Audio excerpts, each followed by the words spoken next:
তো এই যে যে জায়গাটা দেখছেন শুধু বালু আর বালু।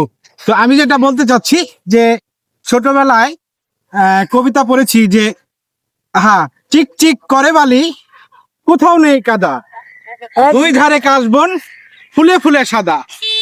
তো মনে পড়ে গেল, আমি যখন পালবাড়ি হাই স্কুলে পড়াশোনা করি তখন আমাদের এলাকায় একজন বিশিষ্ট কবি, নাম হচ্ছে এনায়েত কবি, আমাদের সম্মানের কবি, আমাদের এলাকার কবি, ফরিদপুরের কবি এবং ডিগ্রিচরের কবি এনায়েত কবি। উনি মারা গেছে, আমরা ওনার মাগফিরাত কামনা করি। তো ওনার একটা কবিতার একটা লাইন আমার মনে আছে। আমার কবিতাটা এত সুন্দর করে উনি গেয়েছিল, আমার এখনো স্পষ্ট স্মরণে আছে। উনি বলেছিল যে স্বপ্ন নিয়ে কথা, যে খোকন যাবে রকেটে, চাঁদের ছবি পকেটে। ধন্যবাদ সবাই।